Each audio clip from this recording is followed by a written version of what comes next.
Good morning, boys. Today we are going to study parts of a sentence in English. हम कर्ता, क्रिया, कर्म और अन्य बातों के बारे में पढ़ चुके हैं। अंतिम बिंदु रह जाता है समय।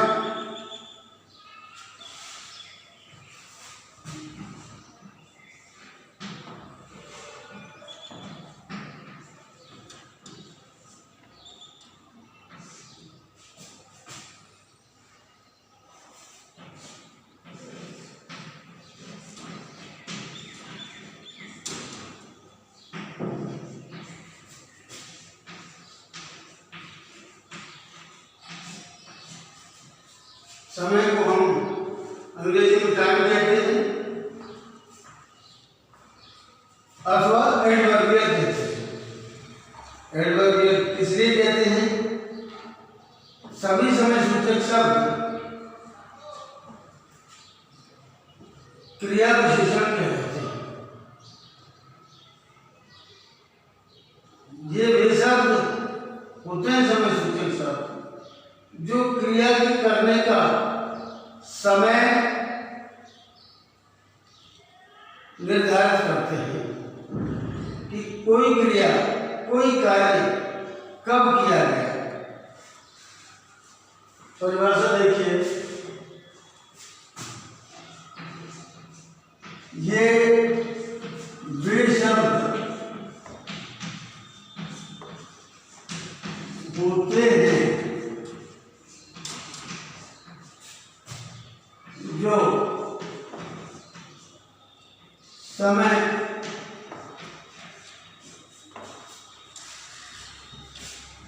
की सीमा या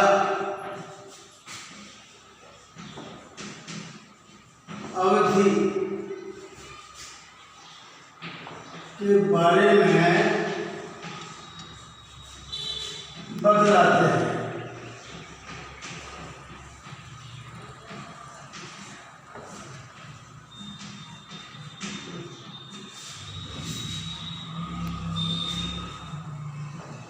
अंग्रेजी बनाते समय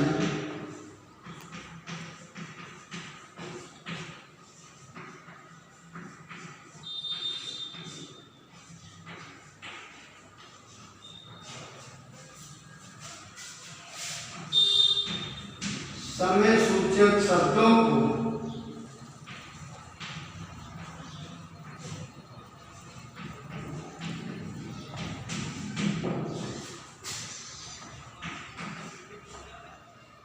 वाक्यों के अंत में लिखते हैं।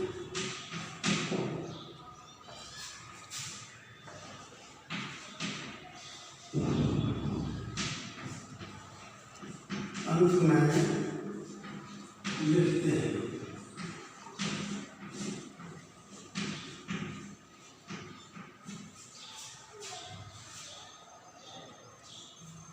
हाँ, समय सूचक शब्द जैसे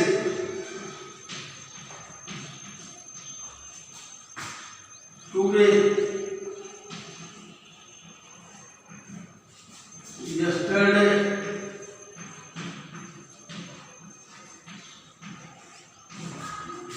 tomorrow,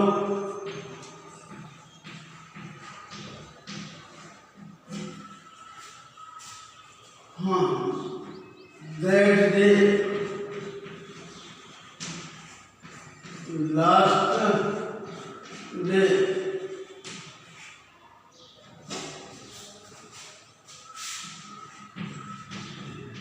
next day,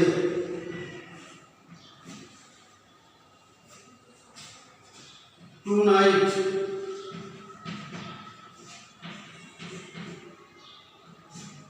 that night.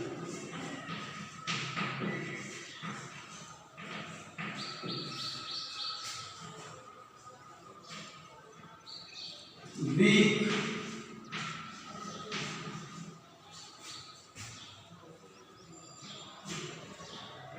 Monday, Tuesday,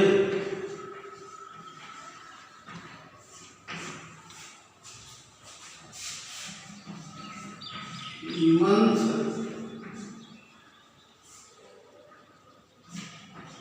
July,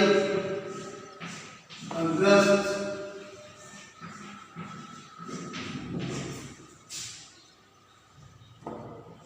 in the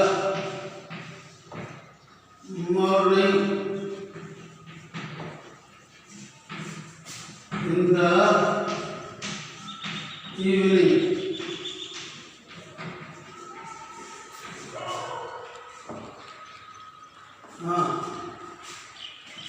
सन, जैसे 2016, 2018, 2020 आदि सभी समय सूचकों को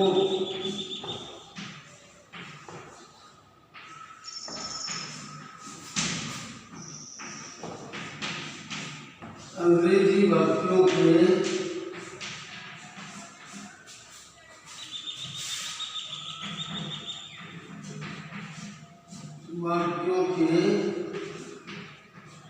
अंत में लिखते हैं।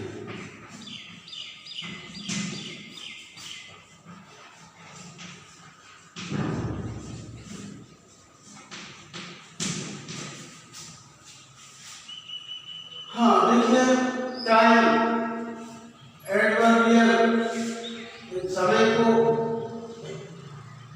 इन शब्दों को समय कहते हैं। ये वे शब्द होते हैं जो समय की सीमा या अवधि के बारे में बतलाते हैं। अंग्रेजी बनाते समय समय सूचक शब्दों को वाक्यों के अंत में लिखते हैं। समय सूचक शब्द जैसे, समग्र रूप से समझ लें अपन लोग कौन कौन से शब्द समय की सीमा में आते हैं।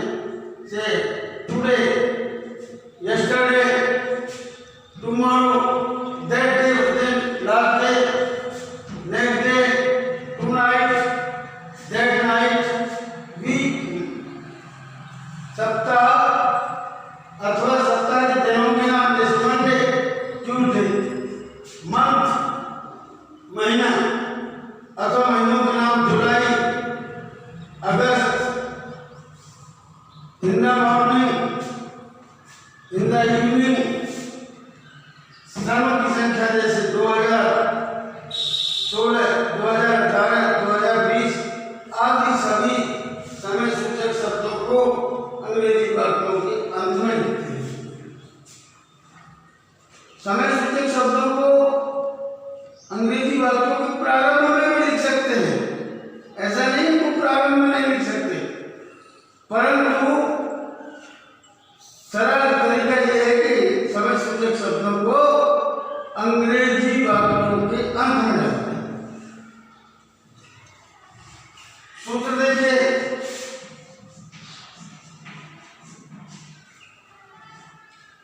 आज हम मैदान पर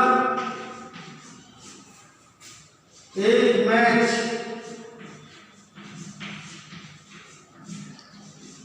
खेलते हैं।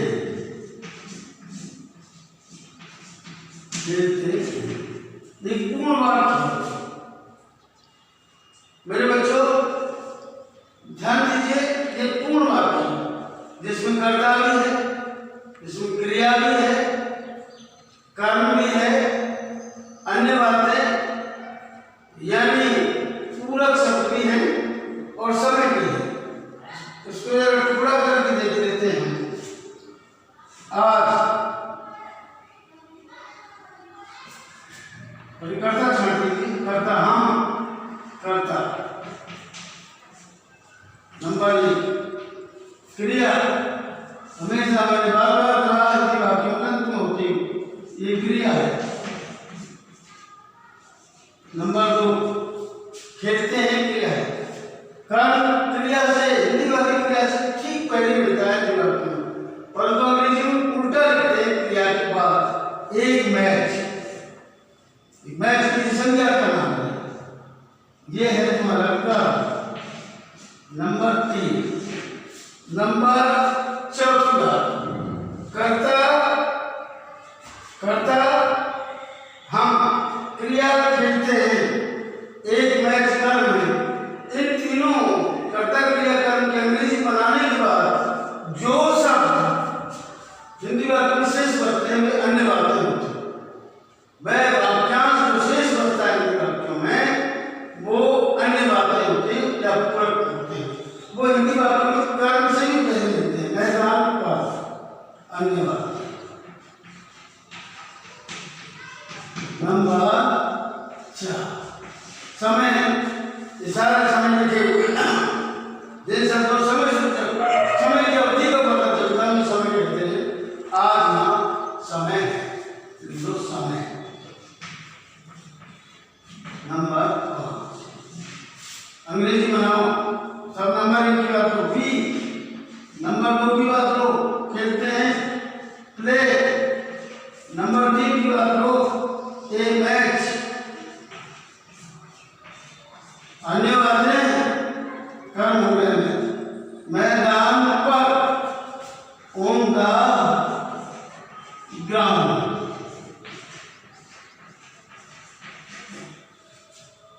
समय ले आओ 5वां आज टुडे। पहचान के लिए इनकी जगह को सुनिश्चित करने के लिए इनको समझना जरूरी है। हिंदी वाक्यों में कर्ता आज की बात है तो ये भी कौन है कर्ता। नंबर 1 क्रिया हिंदी वाक्यों का अंत में होती है, परंतु अंग्रेजी बनाते समय क्रिया को कर्ता की बात लिखते हैं प्ले क्रिया। नंबर 2 कर्म हिंदी वाक्यों में क्रिया से पहले होता है कर्म, अंग्रेजी क्रिया के बाद। ये मैदान पर ये मैच। नंबर 3 की बात है कर्म। नंबर 3 ऑन द ग्राउंड अन्य बात है, अन्य बात। नंबर 4 टुडे समय, समय। नंबर 5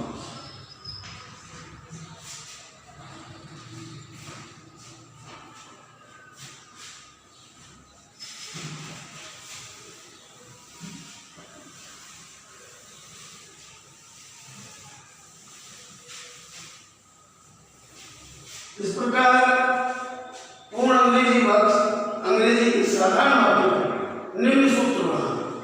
सूत्र कर्ता प्लस क्रिया प्लस कर्म प्लस अन्य बातें प्लस समय।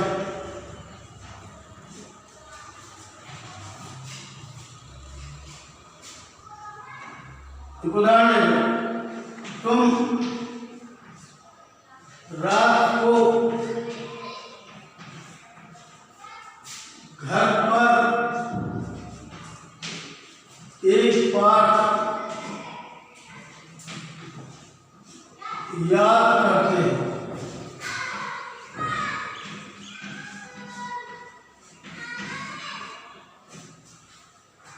सूत्र के अनुसार टुकड़े करेंगे। सबसे पहले हिंदी वाक्य में क्या छाट लिए हम करता, तुम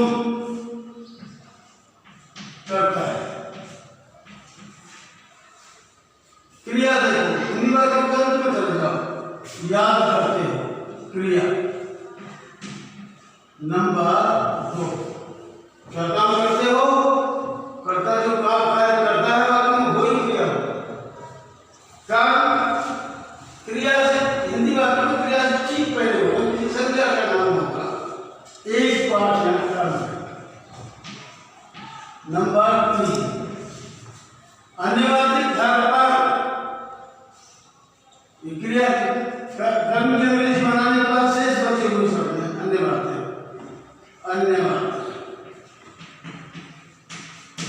नंबर 4 समय रात को एट नाइट ये समय है। नंबर 5 अब नीचे है सूत्र के अनुसार वाक्य के हमने टुकड़े कर लिए अंग्रेजी बना लिए।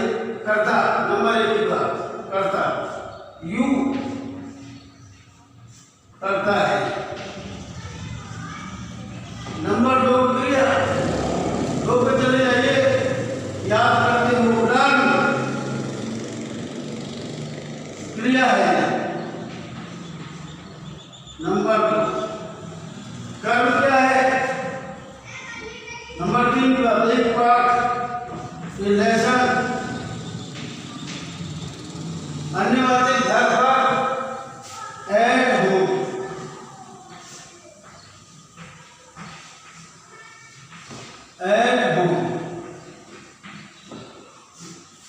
अन्यवाद।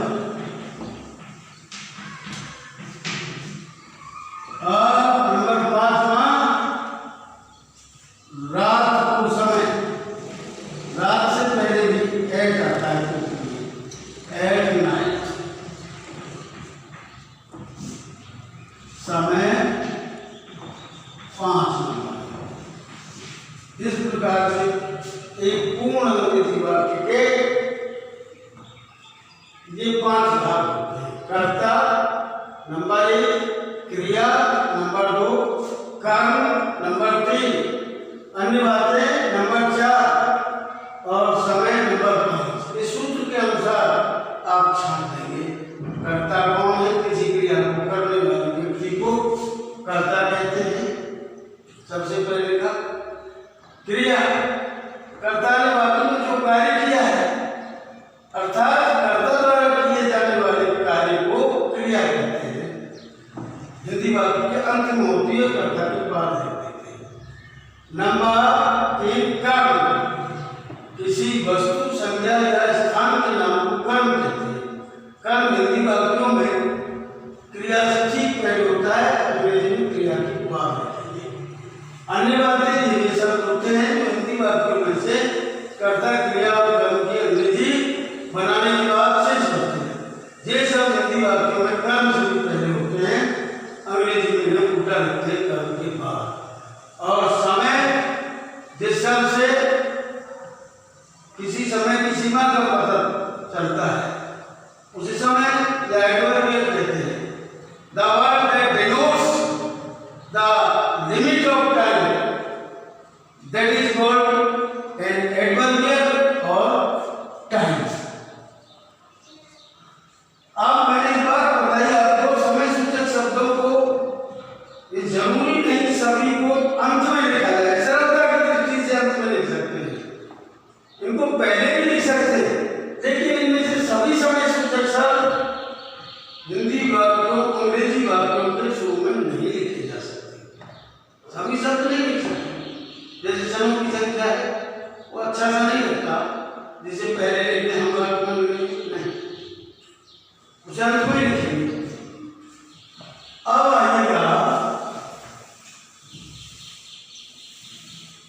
ध्यान दीजिए क्रिटिक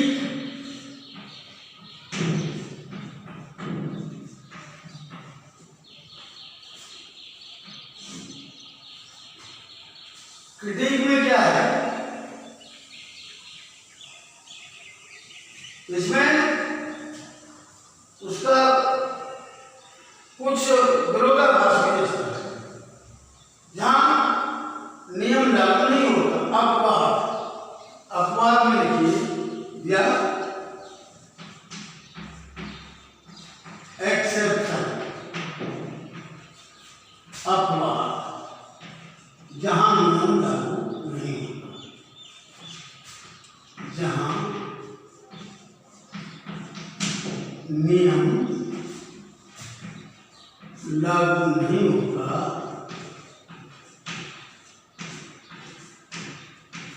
उसे अपवाद।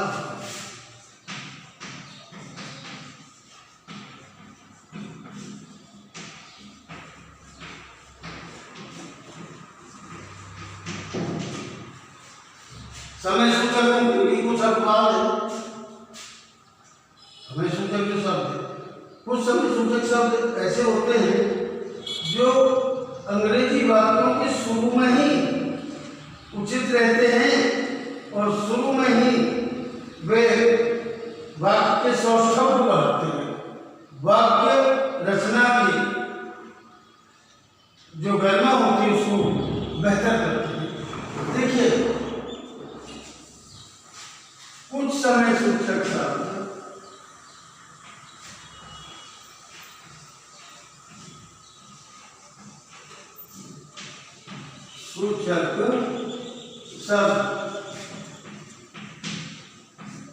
एडवर्बियस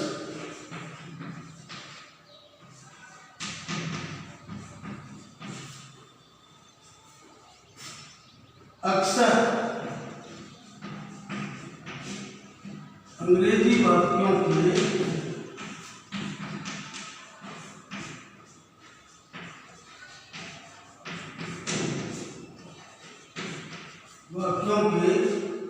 प्रारंभ में ही लिखे जाते हैं।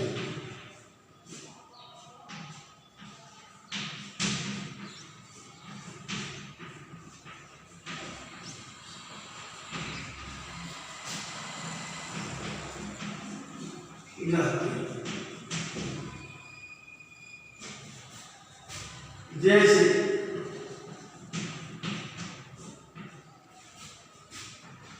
वनडे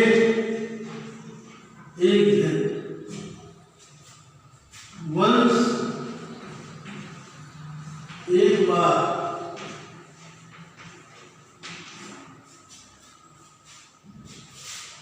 वंस अपॉन ए टाइम, एक बार। इसका अर्थ भी क्या है? एक बार। समडे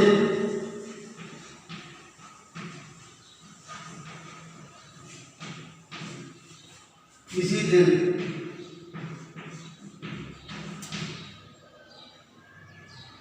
किसी समय या दिन। व्हाइल जिस समय,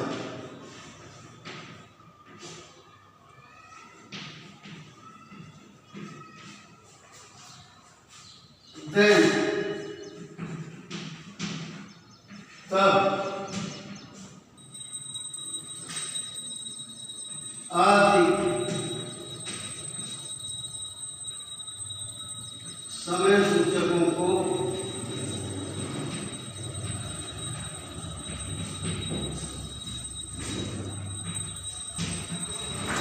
अंग्रेजी वाक्यों के शुरू में लिखते हैं।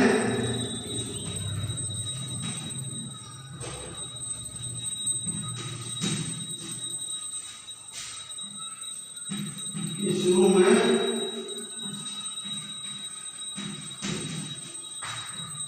लिखते हैं।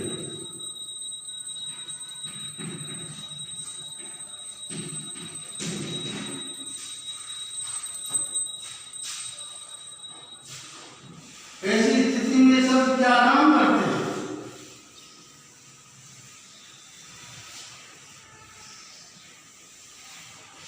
ये इंट्रोडक्टरी एडवर्ब का कार्य करते हैं। इंट्रोडक्टरी एडवर्ब इट मीन्स भूमिका बनाने वाली क्रिया विशेषण। इंट्रोडक्टरी शब्द की पढ़ने में देर भी आता है। देर से किसी भूतकाल की घटना का वर्णन प्रारंभ किया जाता है, वो भूमिका बनाने के बाद ये सब सभी भूतकाल की ओर संकेत करते हैं। अधिकांश भूतकाल के वाक्यों में इन सभी समय सूचक शब्दों का प्रयोग अंग्रेजी वाक्यों की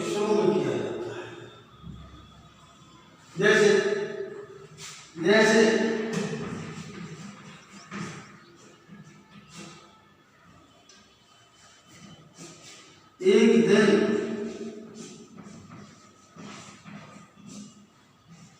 एक राजा ने जंगल में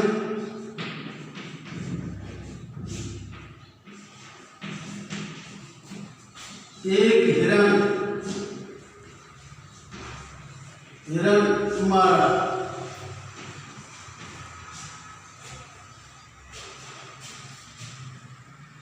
अब ऐसी स्थिति में जो एक दिन है, बीते हुए समय की ओर इशारा करता है कि बीते हुए समय में एक दिन, कोई भी बीते हुए समय का एक दिन था जब राजा ने जंगल में एक हिरण को मारा। तो एक दिन ये नंबर एक का है समय, नंबर एक। अब लाइए कर्ता, एक राजा कर्ता, नंबर दो क्रिया मारा, क्रिया नंबर दो कर्म, सभी चेंज में ये नियम लागू होगा। ये नियम कर्ता प्लस क्रिया प्लस कर्म प्लस अन्य बातें समय सभी चेंज है, ये क्रम सभी चेंज में है, समान रूप से चलेगा। कर्म क्या है? क्रिया से ठीक कर्म, एक कर्म। नंबर जंगल में अन्य बात है, कर्म से पहले होते हैं। अरे क्रम गलत कर गया, सॉरी। ठीक, जंगल में अन्य बात है, नंबर चार की पांच, नंबर पांच। अब अंग्रेजी बना लीजिए। नंबर एक की बात, समय डालो एक दिन, वन डे, समय। नंबर एक राजा ने एक दिन,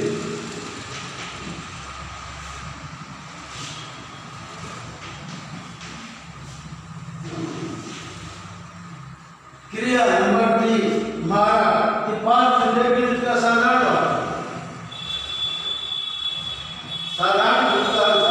या 5 घंटे का साधारण सिंपल सेंटेंस है।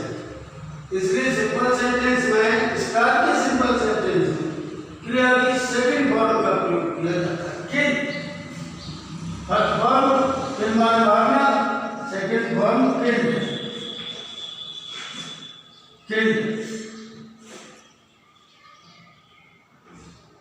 क्रिया नंबर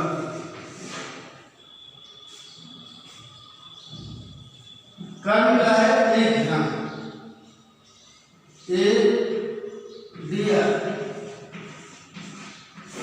कर। नंबर 4 जंगल में, ये बातें हैं ये हिंदी वाक्यों में कर्म से भी पहले होते हैं, कर्म से पहले, अंग्रेजी कर्म के बाद। इन द फॉरेस्ट, अन्य बात।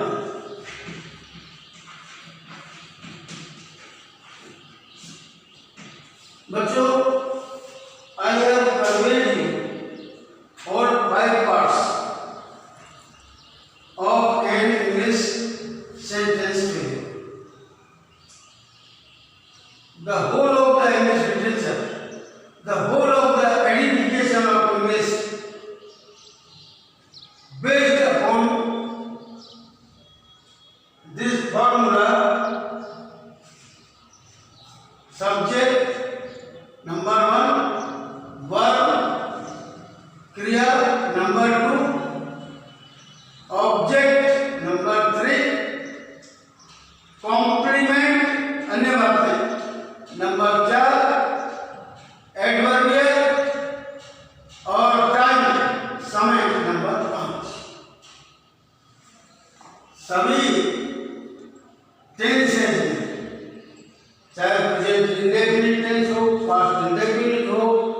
फ्यूचर इंडेफिनिट हो और प्रेजेंट परफेक्ट हो, पास्ट परफेक्ट टेंस हो, फ्यूचर परफेक्ट टेंस हो और प्रेजेंट परफेक्ट टेंस हो, पास्ट परफेक्ट टेंस हो, फ्यूचर परफेक्ट टेंस हो, प्रेजेंट परफेक्ट कंटिन्यूअस टेंस हो, पास्ट परफेक्ट कंटिन्यूअस टेंस हो, फ्यूचर परफेक्ट कंटिन्यूअस टेंस हो। यानी in all 12 branches of the English tenses, this rule will act upon, सभी पर काम करेगा। बाकी के क्रम इन्हीं क्रम प्रेजेंट इंडेफिनिट और पास्ट इंडेफिनिट की साधारण वाक्यों में नियमानुसार सहायक क्रियाएं जैसे do present indefinite tense, did past indefinite tense सहायक क्रियाएं हैं। इन दोनों टेंसेज के साधारण वाक्यों में यानी अफर्मेटिव सेंटेंसेज में सहायक क्रियाओं का प्रयोग नहीं किया जाता है। इन कारणों से नकारात्मक और प्रश्नवाचक वाक्यों में सहायक क्रियाएं लगाई जाती हैं। अन्य सभी टेंसेज में काल का बोध कराने के लिए, समय का बोध कराने के लिए क्रिया से पहले सहायक क्रिया लगाते हैं। तब क्रिया का क्या स्वरूप होगा? लगने वाली सहायक क्रिया को जो टेंस के अनुसार लगती है उसे सहायक क्रिया बोलते हैं और जो मुख्य क्रिया पेशवर्ड होती है जिसको हमने प्रेजेंट इंडेफिनिट में वर्ब के रूप में प्रयोग किया, वे सहायक क्रियाएं मुख्य क्रिया का रूप धारण कर लेंगी। कर्ता सहायक क्रिया प्लस मुख्य क्रिया की योग को क्रिया कहते हैं। अगर ये क्रियाएं अकेले present indefinite past indefinite tense में तो इन्हें क्रिया कहेंगे या इन्हें मुख्य क्रिया कहेंगे, लेकिन अकेली है। हाँ, क्रिया कहने ज्यादा बेहतर होगा। सहायक क्रिया लगने के बाद इन क्रियाओं से पहले सहायक क्रिया लगा देते हैं तो सहायक क्रिया मुख्य क्रिया कहलाती है।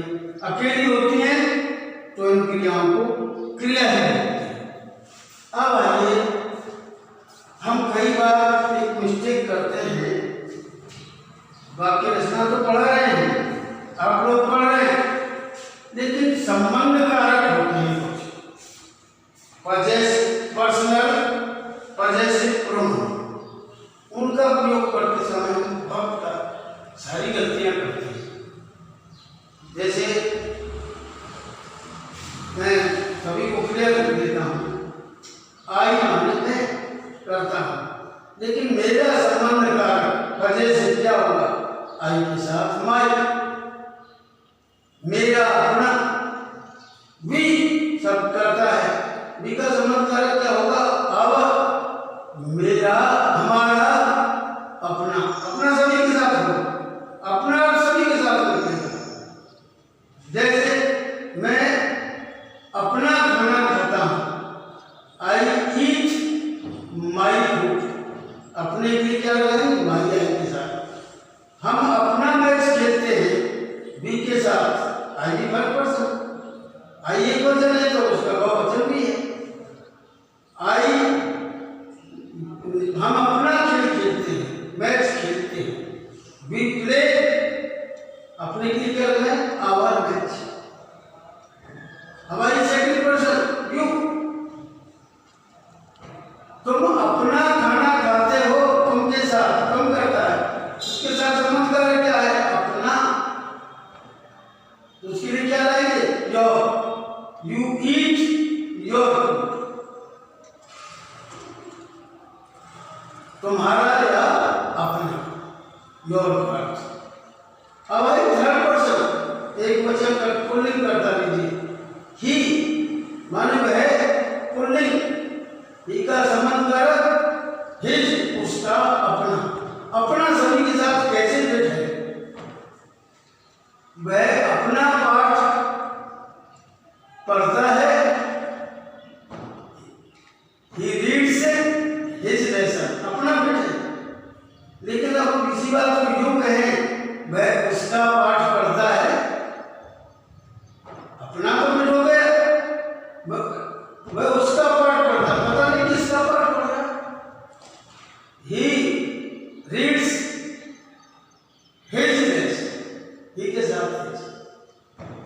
उसका फिर नहीं बैठता है, व्याकरण की दृष्टि से वह उसका पाठ पड़ता है, अशुद्ध है। सी माने वह स्त्री, वह उसका अर्थ हो, उसका संबंध का अर्थ हुआ हर, उसका अपना, वह अपनी कहानी लिखती है। सी राइट्स अपने के लिए हर स्टोरी। लेकिन अगर ये हिंदी में देखा जाए, वह उसकी कहानी लिखती है, किसकी लिखती है पता नहीं, इसलिए अपना पेट है।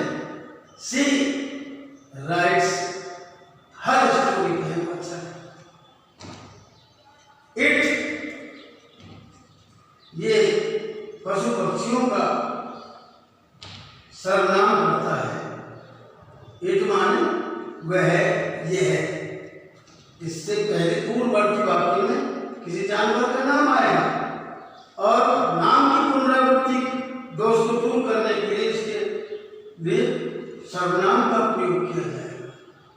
इसका संबंध कारक इट्स, जैसे गाय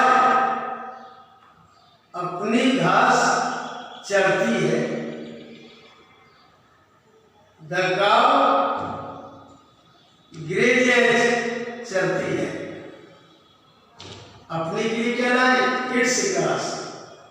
इसके लिए दोबारा सर्वनाम गाय के लिए लगातार क्या है, तो गाय को दोबारा पुनरावृत्ति दोष को रोकने के लिए क्या करेंगे हम, इट्स लाएंगे। उसकी पूंछ, हाँ नहीं, वह